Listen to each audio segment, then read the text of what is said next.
أشرقت نفسي بنور من فؤادي حينما رددت يا رب العباد وانتشت روحي وصار الدمع يجري يا إلهي خذ بقلبي للرشاد أشرقت نفسي. Baqara suresi tefsirinin 188. ayetinden başlap okuyumuz inşallah. Bismillah, elhamdülillah, ve salatu ve selamu ala Resulillah ve ala alihi ve sahbihi ecma'in. Rabbi şirahli sadri ve yessirli emri ve hlul uqdeten min lisani yefkahu kavli. Amma ba'd, esselamu aleyküm ve rahmetullahi ve berekatuhu. Tüvende diktinlağa İbn Kesir rahimahullah'ın Kur'an-ı Kerim tefsiriden Uygurca tercümesi Baqara suresinin 188. ayetinden başlap okuyumuz inşallah. Ba'da'udhu billahi mineşşeytanirracim. Bir-biringlarning mallarını nahaq yevanmanglar. Bilip durup kişilerning bir qism mallarını zulm bilen yevilish üçün hakimlarga par bermanglar. Parxorliqning haromligi. Ali ibn Abu Talha İbn Abbas radıyallahu anhumanın mundaq deganligini rivoyat qildi. Bu ayet birovning melini öz üstiga ilib asli mal egisiga hujjat yezib bermagan, o'zining yo'lsizlik qilganligini va harom mal yegan kishining gunohkor bo'lganligini bilib turib, davolashish uchun hokimlarning oldiga borgan kishi to'g'risida tushgan. Shuningdek Mücahid, Sa'id ibn Jubayr, Ikrima, Hasan, Qatada, Suddi, Muqatil ibn Hayyan ve Abdurrahman ibn Zaid ibn Aslam qatarlıqlarının mundaq deganligini rivoyat qilindi. Sen o'zingning zulm qilinganligini bilib turib davolashmagin. Qozining hukmining halalni harom ve haromni halal qilmaydiganligi. Qazının hükmünün halalını haram ve haramını halal kılalmaydıganlığı. İmam Bukhari ve Müslim Umme Seleme radiyallahu anhadan Peygamber aleyhisselamның mundaq deganligini rivoyat qildi. Bilib qo'yinglar ki, men sizlarga o'xshash odam. Mening qishimga da'vogar keladi. Sizlarning ba'zinglardan hujjat keltirishga ustroq bo'lishinglar mumkin. Men keltirgan hujjatga qarab hukm qilaman. Men bir kishiga bir musulmonning haqqini buyurib bersam, uni olsin yoki qo'yib qo'ysin, u jazman o'tning bir parchasidir. Bu oyat va hadis hokimning hukmining bir narsani aslidagi hukmidan o'zgartib o'tolmaydiganligini bildirdi. Bir iş aslida haram bo'lsa, uni halal qilolmaydi. Halal bo'lsa, uni haram qilolmaydi. Hokim bir narsaning sirtiga qarab hukm qilishga buyurilgandir. Uning sirtqi ko'rinishiga qarab chiqargan hukmi narsaning aslidagi hukmiga uyg'un kelsa yaxshi. Agar undaq bo'lmasa, ya'ni u narsaning sirtqi ko'rinishiga qarab halal deb hukm qilgan. U narsa amaliyotda haram bo'lsa, hakim onun to'g'risini tepishni niyat qilganligi uchun uningga savob bo'ladi.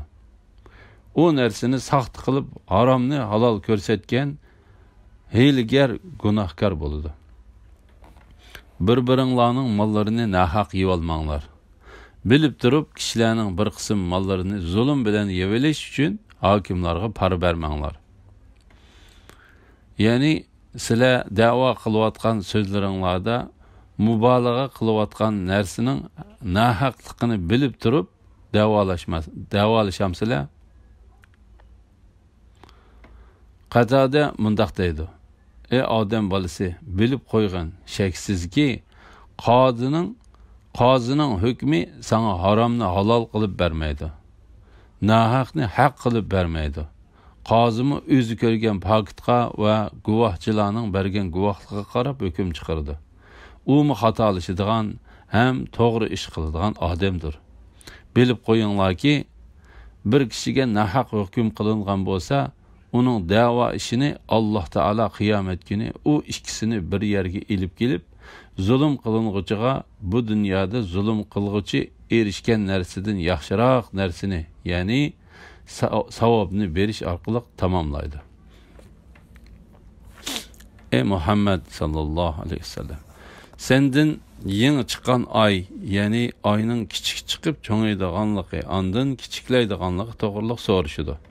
Ularga aytqinki, u kishilarning terikchilik, savdo setiq, muomala, ro'za tutish, eg'iz ichish qatorliq ishlarning va hajning vaqtlarini hisoblash uchundir.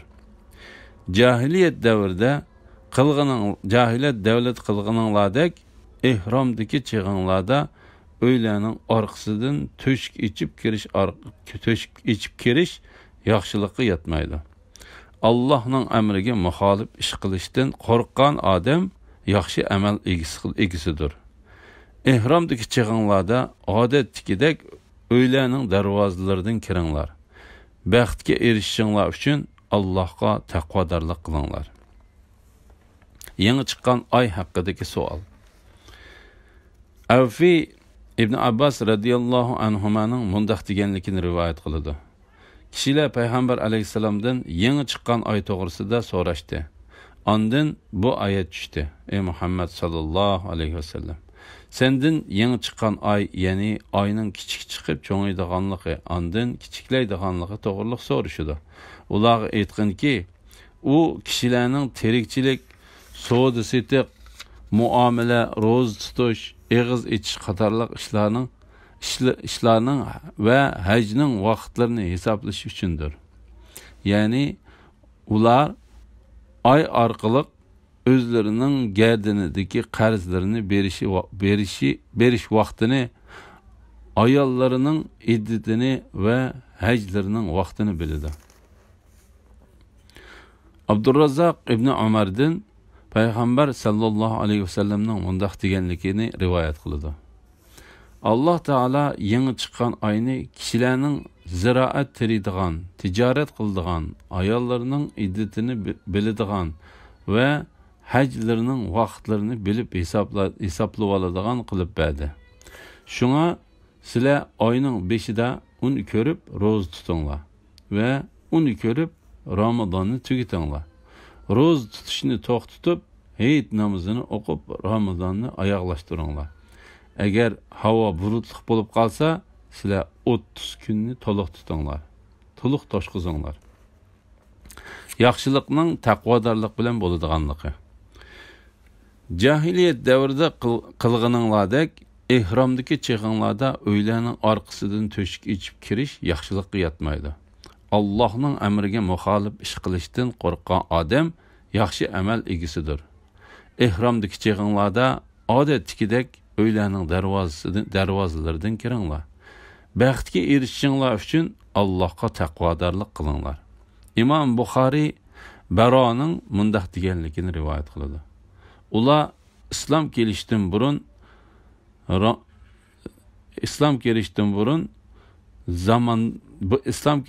burungi zamonda haj qilish uchun ihrom bog'lasa, uylariga orqa tarafdan kiratdi. Ondan Alloh taolo bu oyatni nozil qildi. Shuningdek, Abu Davud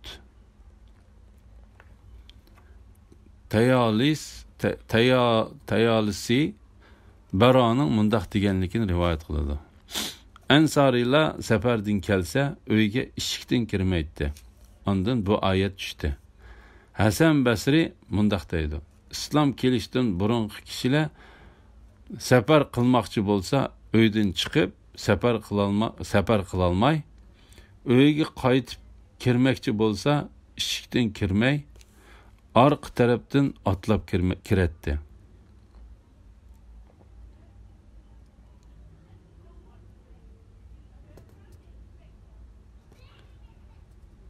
Ondan Alloh taolo bu oyatni nozil qildi. Baxtga erishishinglar uchun Allohga taqvodorlik qilinglar. Ya'ni Alloh taoladan qo'rqinglar. Alloh taolo sizlarga buyurgan ishni qilinglar. ve sizlarni to'sqan ishdan yeninglar. Shunday qilsanglar, yaqin kelgusida qiyomat kunida Alloh taolaning oldida turgan vaqtinglarda u sizlarni to'liq mukofotlaydi. Sizlarga urush ochgan odamlarga qarshi Alloh yo'lida jihad qilinglar. Tajovuz qilmanglar. Tajovuz qilguvchilarni Alloh haqiqatan do'st tutmaydi. Ularni, ya'ni mushriklarni, ular haramda bo'lsin, boshqa yerda bo'lsin, urush harom qilingan oylarda bo'lsin, uchratgan yerda o'ltiringlar. Sizlarni yurtinglardan, ya'ni Makkadan chiqarib o'tgandek, sizlarni ularni yurtidan chiqarib o'tinglar. Ziyonkashlik qilish urushdanmi yomondir. Taki ular o'zlari urush ochmag'icha Masjidi Harom atrofida ular bilan urush qilmanglar. Agar ular Masjidi Harom atrofida o'zlari urush ochsa, ularni o'ltiraveringlar. Kafirlarning jazosi shundoq bo'ladi. Agar ular urushni to'xtatsa, sizlarni urushdan qo'l yig'inglar. Allah tavba qilguvchilarga haqiqatan mag'firat qilguvchidir. Nihoyat mehribondir. Taki ziyonkashlik tugagan va Allohning dini yo'l qo'yilganiga qadar ular bilan urushinglar. Agar ular urushni to'xtatsa, zulm qilguvchilardan boshqalarga dushmanlik qilishga bo'lmaydi. Urush ochqanga qarshi urush qilish va uni ko'rgan yerda o'ltirish to'g'risida. Sizlarga urush ochgan odamlarga qarshi Alloh yo'lida jihad qilinglar. Abu Ja'far Rodi bu oyatning ma'nosi haqida Rabi ibn Anasdan Abu Aliyaning mundoq deganligini rivoyat qiladi.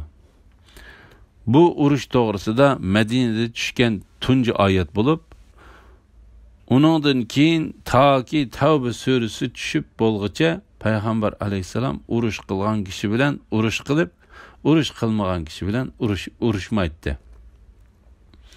Abdurrahman ibn Zayd ibn Aslammu bu oyatning ma'nosi haqida yuqoriga o'xshash ko'z qarashni qo'llab, bu oyatning hukmi Alloh taolaning mushriklarni qayerda uchratsanglar, shu yerda o'ltiringlar degan oyati bilan amaldan qoldirildi degan so'zni qo'shib qo'ydi. Bu oyatning hukmi amaldan qoldirildi degan so'zni aniqlab beqishga to'g'ri keladi.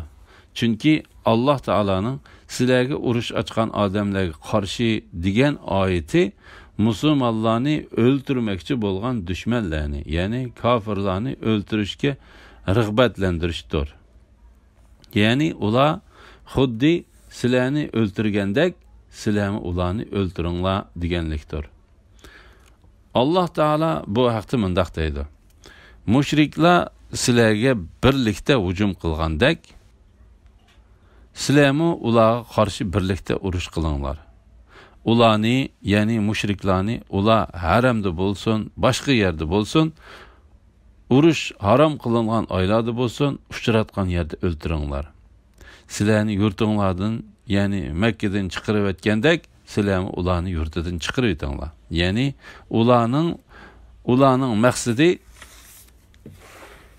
sizlarni o'ltirish va yurtinglardan chiqarib o'tish bo'lganidek, qisos ilish uchun sizlarning maqsadinglarmi ularni o'ltirish va ularni yurtlaridan qo'g'lab chiqarib o'tish bo'lsin.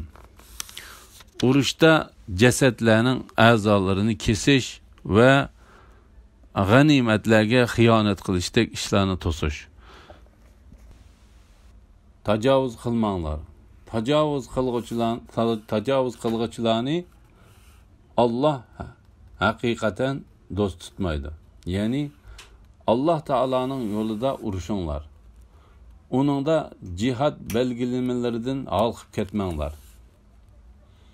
Hasan Basri degandek, olqib ketish degan kishilarning jasadlarining u yer bu yerlarini kesib o'tish, urushda olgan o'ljilarni xiyonat qilish, jang qilishga fikr qo'shmagan va jangga qatnashmagan ayollarni, kichik bolalarni va qari kishilarni o'ltirish, rohiblarni va ibodatxonadan chiqib ibodat qiladigan ibodatxonalardan chiqmay ibodat qiladigan kishilarni o'ldirish, daraxtlarni kesish va ko'ydirish, hayvonlarni o'rinsiz o'ldirish qatorliq qilmishlardir. İbn Abbas radhiyallohu anhuma Umar ibn Abdul Aziz, Muqotil ibn Hayyan va boshqalarni Hasan Basri deganga o'xshash bayon qildi. Bu vaqtda Imom Muslim Buraydadan Payg'ambar alayhissalomning mundaq deganligini rivoyat qiladi. Sizlar Alloh taolaning yo'lida jang qilinglar. Alloh taolaga kafir bo'lgan kishi bilan urush qilinglar. Jihad qilinglar. O'ljilarga xiyonat qilmanglar. Ahdini buzmanglar. Jasadlarning uyar-buyarlarini kesib etmanglar. Kichik bolalarni va ibodatxonada ibodat qiladigan kishilarni o'ldirmanglar. İmam Buxoriy va Muslim Ibn Umarning mundaq deganligini rivoyat qiladi. Payg'ambar alayhissalomning elib borgan urushlarining ma'lum birida bir ayolning jasadi uchirdi. Shuning bilan Payg'ambar alayhissalom ayollar va kichik bolalarni o'ldirish qilmishini aybladi. Yuqorida ko'rsatilgan kishilarni o'ldirmaslik to'g'risida kelgan hadislar nihoyat ko'pdir.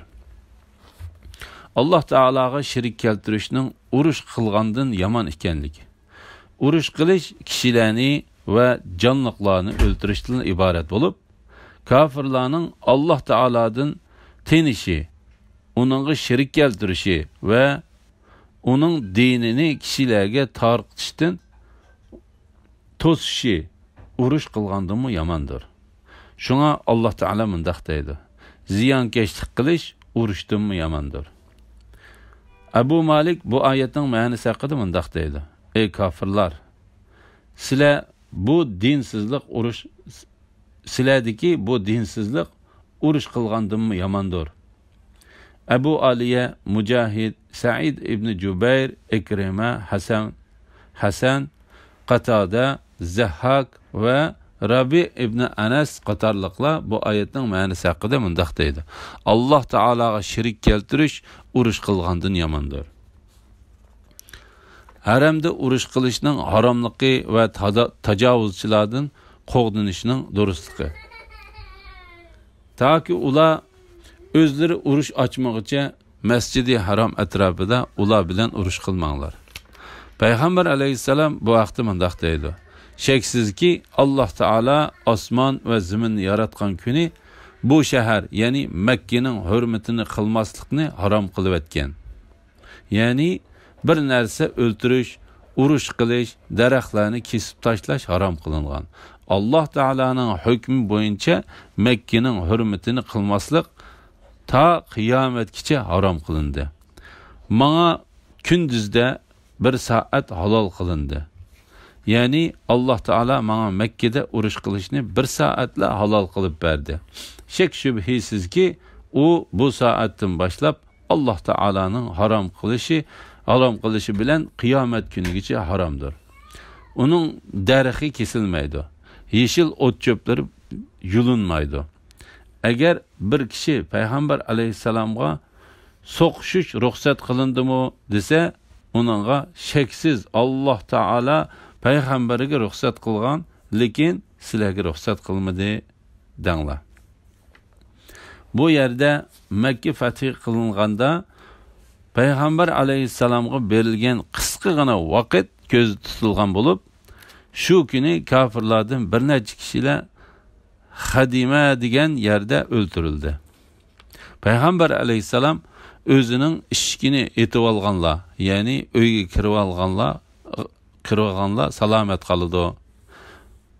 Haramga yoki Abu Sufyanning qo'rosiga kirib olganlarmi salomat qoldi degan so'zi bilan ularga xotirjamlik berdi.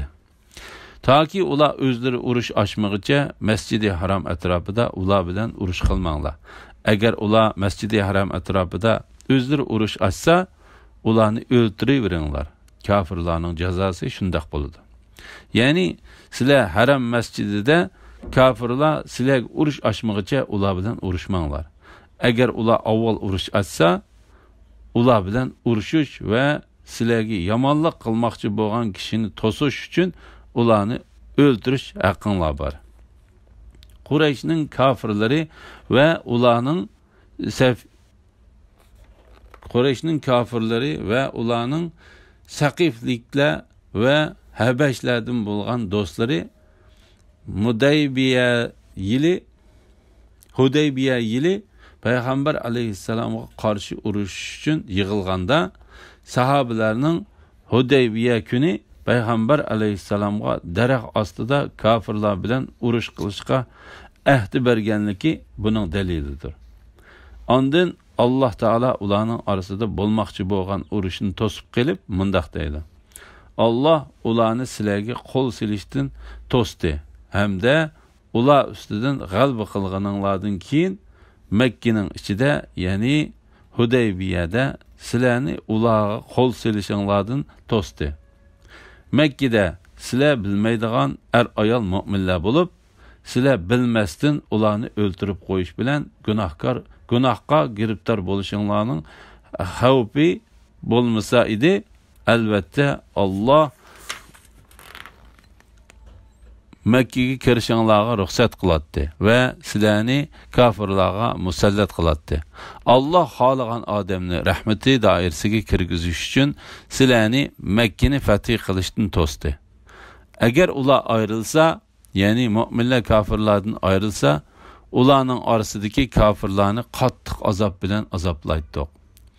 Agar ular urushni to'xtatsa, sizlarni urushdan qo'l yig'inglar.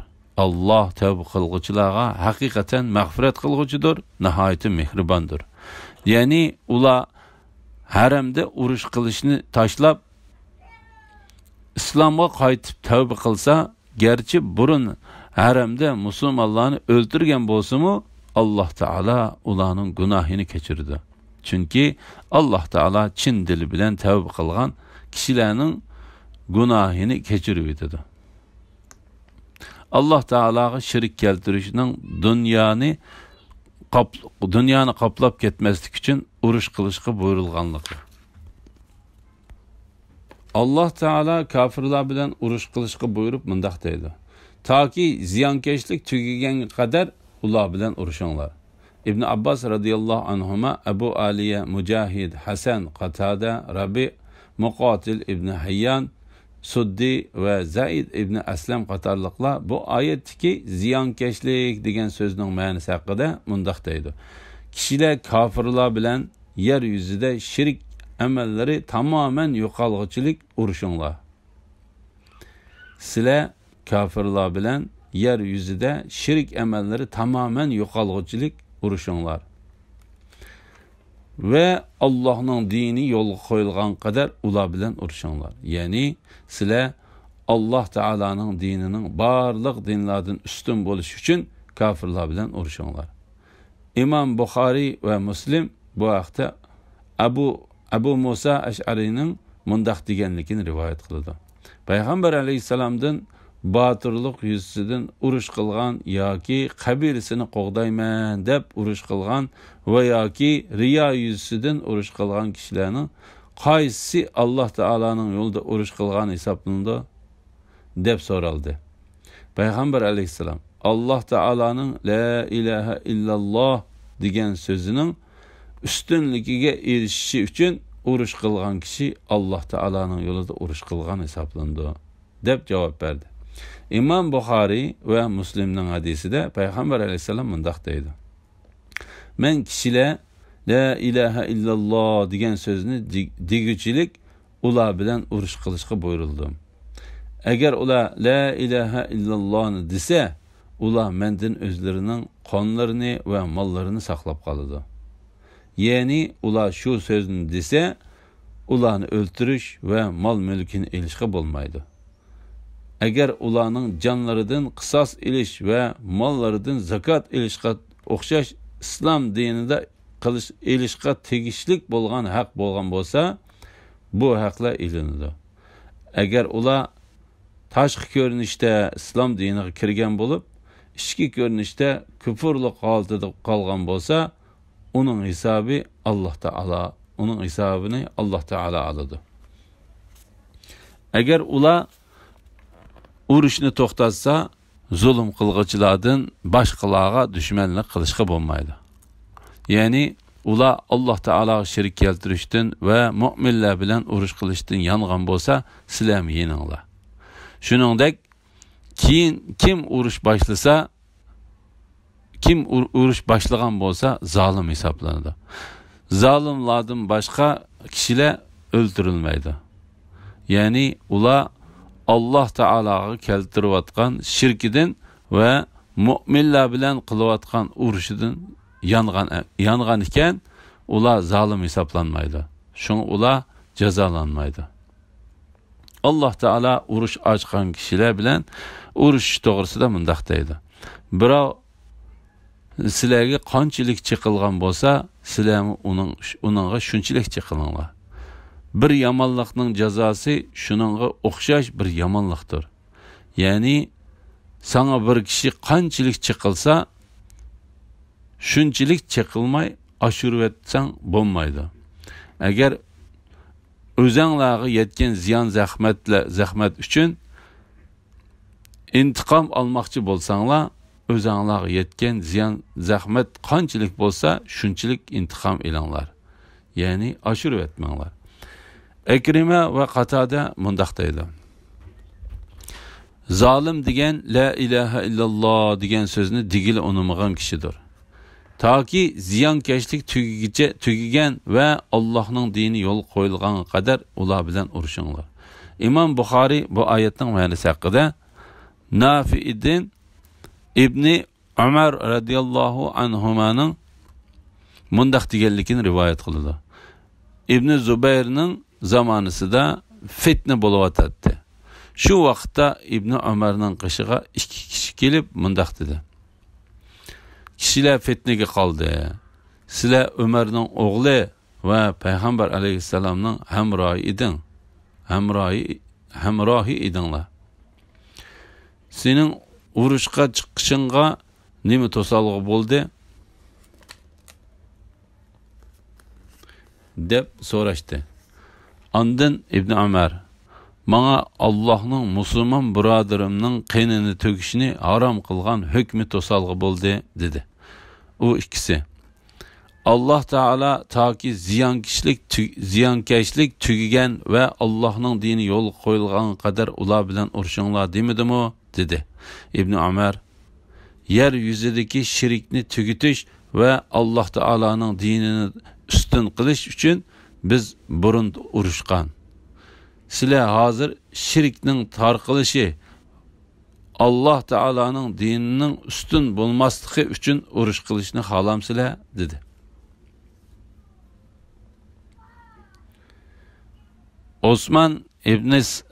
Osman İbn Salih mundaq deb rivoyat qiladi.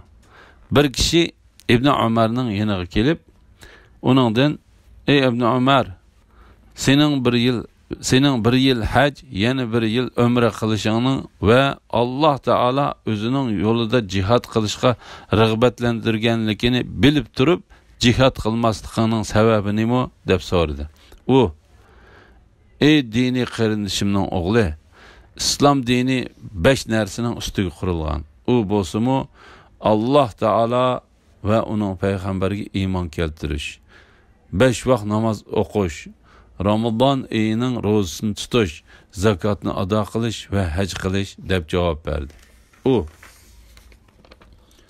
"Ey İbn Ömer, sen Alloh taolo o'zining kitobida keltirgan, agar mu'minlardan 2 guruh urushib qolsa, ularning orasini tuzab qo'yinglar. Agar ularning biri ikkinchisiga tajovuz qilsa, tajovuz qilguvchi toki Allohning hukmiga qaytganga qadar, ya'ni tajovuzini to'xtatganga qadar uning bilan urushinglar. Toki ziyonkashlik tugigan va Allohning dini yo'l qo'yilgan qadar ular bilan urushinglar" degan bu oyatlarni anglamadingmi? dedi. İbn Ömer mundaq dedi. Biz urushni payg'ambar alayhissalomning zamonasida islom dinining kuchi ojiz, bir kishi o'zining dini sababidan o'ldirildigan yoki qattiq azoblanadigan mezgillarda islom kuchayib shirk aqida tugigicha qilgan edik. U kishi uningdan Ali bilan Osman to'g'risida qanday qaraysan deb so'radi. Ibn Umar Osmanni Alloh taolo kechirib etdi. Sizlar uni kechirishni xohlamamsizlar? Ali bo'lsa payg'ambar alayhisalomning tog'asining o'g'li va kuy o'g'li. Ana o uy uning uyi deb javob berdi.